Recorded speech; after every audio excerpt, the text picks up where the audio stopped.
Hello दोस्तों, नमस्कार। मेरा नाम अनूप मिश्रा है। आप सभी का आपके चैनल लर्न विथ हल्का में हार्दिक स्वागत है। आज के दिन सोशल मीडिया में व्हाट्सएप के माध्यम से वायरल चीजों के बारे में देखते हैं। उसके बाद शिक्षा विभाग के बारे में देखते हैं, क्या चीजें चल रही हैं। रोजगार समाचार के बारे में देखते हैं। तो आइए दोस्तों, चलते हैं अपने समाचार की तरफ, समय को ना गंवाते हुए। पहला समाचार है टीआरई 3 को लेकर के। तो टीआरई 3 के सफल अभ्यर्थियों ने शुरू की मुहिम। सोशल मीडिया एक्स हैंडल पर ज्वाइनिंग को लेकर मुहिम छेड़ी। Hashtag BPSC under score TRE 3 under score joining under score करवाओ कर रहे ट्रेंड। लगभग 1 लाख पोस्ट के साथ ट्रेंडिंग पे रहा। काउंसलिंग खत्म होते ही अभ्यर्थियों ने शुरू की मांग। पीआरटी से लेकर पीजी तक के अभ्यर्थी कर रहे हैं पोस्ट। विज्ञापन से काउंसलिंग तक में लग गया 1 साल का समय। अब भी पीजीटी के 6 विषयों का नहीं हुआ है जिला आवंटन। ये पहला समाचार था आज का। आइए दूसरे समाचार की तरफ बढ़ते हैं। दूसरा समाचार है हेड टीचर और हेड मास्टर सक्षमता और टीआरई 3 की हो रही रिकाउंसलिंग। शिक्षा विभाग कल शाम तक जारी कर सकता है शेड्यूल। मतलब कि सक्षमता की भी काउंसलिंग होगी, टीआरई 3 की भी स्टूडेंटों की रिकाउंसलिंग होगी। मतलब जिनकी काउंसलिंग नहीं हो पाई है, किसी कारणवश डाउटफुल रह गए हैं, जो काउंसलिंग में अनुपस्थित थे, तो वो सभी काउंसलिंग करा सकते हैं। सबसे पहले एसटी और एचएम की होगी रिकाउंसलिंग। 11 से 16 फरवरी के बीच हो सकती है रिकाउंसलिंग। बीपीएससी के जरिए खोले जाएंगे पोर्टल। इसके बाद सक्षमता 2 की होगी रिकाउंसलिंग। बीएसईबी खोलेगा पोर्टल। 20 फरवरी के बाद शुरू होगी टीआरई 3 की रिकाउंसलिंग। डाउटफुल और छूटे कैंडिडेट को मिलेगा मौका। गलत डॉक्यूमेंट वाले भी करेंगे सही डॉक्यूमेंट अपलोड। बीपीएससी सुधार के लिए खोलेगा पोर्टल। टीआरई 3 की 20 फरवरी के बाद 28 फरवरी तक हो सकती है काउंसलिंग रिकाउंसलिंग। 20 फरवरी से पहले गेस्ट टीचर का भी जारी होगा रिजल्ट।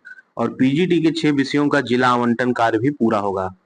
ब्लैंक जिला वाले का भी 20 फरवरी तक जिला आवंटन हो जाएगा। ठीक है दोस्तों, अगला समाचार है मध्याह्न भोजन योजना में अब नहीं मचा पाएंगे लूट। अपर मुख्य सचिव का बड़ा आदेश, हर दिन करना होगा यह काम। बिहार के स्कूलों में मध्याह्न भोजन की गुणवत्ता सुधारने और प्रधानाध्यापक की मध्याह्न भोजना के नाम पर लूट की शिकायत पर शिक्षा विभाग ने बड़ा आदेश निकाल दिया है। शिक्षा विभाग के अपर मुख्य सचिव एस सिद्धार्थ ने इसे लेकर बुधवार को एक अहम निर्देश जारी किया है। साथ ही इसे लेकर राज्य के सभी जिलों के जिला शिक्षा पदाधिकारी को विशेष निर्देश दिया गया है। नए निर्देश में मध्याह्न स्कूलों में मध्याह्न भोजन की गुणवत्ता पर उठे सवाल के बाद शिक्षा विभाग का यह बड़ा निर्णय हुआ है। इसके तहत अब सभी स्कूलों के हेडमास्टर, प्रभारी हेडमास्टर के साथ साथ सभी शिक्षकों का प्रमाण पत्र पर सिग्नेचर होगा। इसमें एक प्रमाण पत्र बनेगा और वह हर दिन बनेगा। उसे पर सभी लोगों का सिग्नेचर होगा। अगर कोई भी शिक्षक उस दिन के मध्याह्न भोजन की गुणवत्ता छात्रों की संख्या से सहमत नहीं तो वह भी आप वहां लिख सकते हैं। अगला समाचार है कैसे हो पढ़ाई। बहाली तो हुई पर ज्यादातर की ग्रामीण इलाकों में हुई पोस्टिंग। शहर के 99% सरकारी स्कूलों में विषयवार शिक्षकों की भारी कमी है। आइए देखते क्या है। बीपीएससी के माध्यम से राज्य के करीब 1,90,000 शिक्षकों की बहाली के बावजूद पटना में 99% स्कूलों में विषयवार शिक्षकों की भारी कमी है। पटना में ज्यादातर प्राथमिक, माध्यमिक और उच्च माध्यमिक स्कूलों में कई विषय के शिक्षक नहीं है। ज्यादातर उच्च माध्यमिक विद्यालयों में फिजिक्स, केमिस्ट्री, गणित, हिंदी और अंग्रेजी के अलावा कई विषयों के शिक्षक नहीं है। कुछ स्कूलों में तो कॉमर्स का एक भी शिक्षक नहीं। बीपीएससी से पहले और दूसरे चरण में बहाल शिक्षकों की पोस्टिंग ग्रामीण क्षेत्र में कर दी गई। इससे शहर के स्कूलों में शिक्षकों की भारी कमी हो गई। यही नहीं, नियोजित शिक्षकों को भी राज्य कर्मी का दर्जा मिलने पर ग्रामीण क्षेत्र में ही पोस्टिंग मिली है। उम्मीद लगाई जा रही है कि ट्रांसफर पोस्टिंग प्रक्रिया पूरी होने के बाद शहरों के स्कूलों में भी नए सत्र से शिक्षक मिलेंगे। शिक्षकों की कमी होने से बच्चों की पढ़ाई पर असर पड़ रहा है। अभी इंटर की परीक्षा चल रही है। राजधानी के ज्यादातर सरकारी विद्यालयों के प्रधानाचार्य ने बताया कि विषयवार शिक्षक नहीं होने के कारण अन्य विषयों के शिक्षक से जैसे तैसे से बच्चों को शिक्षा दिलाई जा रही है।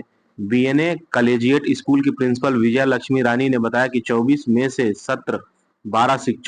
मात्र 12 शिक्षक है। उच्च माध्यमिक में physics, chemistry, math, English, Hindi और ज्योग्राफी के शिक्षक नहीं है। वही माध्यमिक में हिंदी, इंग्लिश, संस्कृत और सामाजिक विज्ञान के शिक्षक नहीं है। पटना कॉलेजिएट स्कूल के प्रधानाचार्य अफजल सादात हुसैन ने बताया कि physics, chemistry, math, English, Hindi, Sanskrit, history, Urdu और म्यूजिक कंप्यूटर शिक्षक नहीं। इंद्र प्रसाद गैंगस्थली बालिका उच्च विद्यालय के प्रिंसिपल विनय कुमार ने बताया कि 30 में से मात्र 17 शिक्षक हैं। उच्च माध्यमिक में Hindi, geography, English, physics, chemistry, political science, music के टीचर नहीं। आप देख सकते हैं शहरों में किस प्रकार शिक्षकों की कमी है। तो मेरे शिक्षक साथी जिन्होंने ट्रांसफर के लिए अप्लाई किया है शहरों में, आप परेशान नहीं होइए, आप सभी का ट्रांसफर शहरी इलाके में होगा। अगला है एक्सपर्ट्स बोले माता पिता गणित को लेकर नकारात्मक रहते हैं तो बच्चों का आत्मविश्वास घटता है। पेरेंट्स गणित से डरते हैं तो बच्चे भी कमजोर हैं। यह डर बड़ा होने तक हावी रहता है। नंबर गेम्स खेलें, रोजमर्रा में मैथ शामिल करें और खुद के कौशल को इस तरह से सुझा सकते हैं और कॉन्सेप्ट को आसानी से समझ सकते हैं। एक्सपर्ट ने ये राय दी। अगला समाचार है, प्रगति रिपोर्ट नहीं साझा कर रहे शिक्षक, अंतिम तिथि 10 फरवरी। यानी सरकारी स्कूलों में कार्यरत शिक्षकों को शिक्षा क्षेत्र में किए गए उल्लेखनीय कार्य को शिक्षा विभाग के द्वारा साझा करना अनिवार्य है। पटना जिले के शिक्षक अपनी प्रगति रिपोर्ट में भेजने में उदासीनता बरत रहे हैं। इस पर जिला शिक्षा कार्यालय ने क्षोभ व्यक्त किया है। विभागीय निर्देश के अनुसार सभी शिक्षकों को जनवरी 2025 की उपलब्धि की जानकारी 10 फरवरी तक जिला शिक्षा पदाधिकारी कार्यालय को सौंपने का निर्देश दिया गया है। आदेश में कहा गया है कि जनवरी 2025 की उपलब्धि पर फरवरी 2025 में शिक्षकों को सम्मानित किया जाएगा। शिक्षकों को प्रत्येक महीने उनकी उपलब्धियों के लिए सम्मानित करने की योजना तैयार की गई है।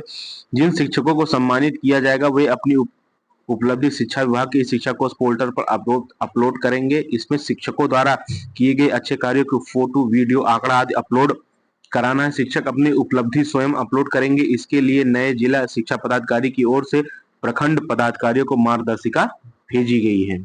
ये शिक्षकों के सम्मान की बात है, उन्होंने एक साल में क्या क्या कार्य। अगला है, एक विद्यालय में 8 माध्यमिक शिक्षक होंगे। शिक्षा विभाग ने माध्यमिक व उच्च माध्यमिक विद्यालयों में कितने शिक्षक होंगे इसका मानक तय कर दिया। इससे संबंधित आदेश विभाग ने बुधवार को जिलों को जारी किया है। विभाग ने कहा कि एक विद्यालय में अधिकतम 8 माध्यमिक शिक्षक होंगे, वहीं 9 उत्क्रमित माध्यमिक उच्च माध्यमिक विद्यालयों में अधिकतम 6 माध्यमिक शिक्षक होंगे। इस प्रकार इन विद्यालयों में अधिकतम 16 उच्च माध्यमिक शिक्षक होंगे, वहीं 9 उत्क्रमित माध्यमिक उच्च माध्यमिक विद्यालयों में उच्च माध्यमिक शिक्षकों की अधिकतम संख्या 14 होगी। विभाग ने यह भी कहा कि किसी कक्षा में 60 से अधिक विद्यार्थियों के नामांकन पर एक अलग से सेक्शन बनाया जाएगा। अगला है, सहायक प्रधानाध्यापक की नियुक्ति प्रक्रिया मई तक पूरी होगी। इसके बारे में मैंने आपको कल ही जानकारी दे दी थी। ठीक है, अगला है, अधिकतर एग्जिट पोल दिल्ली में भाजपा की सरकार बनने का अनुमान बता रहे हैं। आइए देख लेते हैं कौन कौन से एग्जिट पोल ने क्या क्या बताया है। पीपल्स पीपल्स पल्स ने 51 से 60 सीटों की बीच भाजपा को बताया, आपको 10 से 19 सीट दिया है। पोल डायरी ने 42 से 50 सीट भाजपा को दी है, तो आपने 18 से 25 सीट दी है भाजपा को। पीपल्स इनसाइड ने 40 से 44 सीट भाजपा को दी है, तो वहीं 25 से 29 सीट दी है आपको। पी मार्क्स ने 39 से 49 सीट दी है भाजपा को, तो 21 से 31 सीट आपको दी है। जेबीसी पोल्स ने 39 से 45 सीट भाजपा को दी है, तो 22 से 31 सीट आपको दी है। चाणक्य स्ट्रेटजीज ने 39 से 44 सीट भाजपा को दी है, तो 25 से 28 सीट आप पार्टी को दी है। डीवी रिसर्च ने 36 से 44 सीट दी है भाजपा को, तो 26 से 34 सीट दी है आपको। एबीपी मैट्राइज ने 35 से 40 सीट दी है भाजपा को, तो 32 से 37 सीट दी है इन्होंने आपको। सीजीएसडीयू ने 29 सीट भाजपा को दी है, तो 41 सीट दी है आपको। केके सर्वे ने 26 सीट भाजपा को दी है, तो 44 सीट दी है आपको। 21 से 25 सीट दी है माइंड ब्रिंग ने, तो 44 से 49 सीट दी है आपको।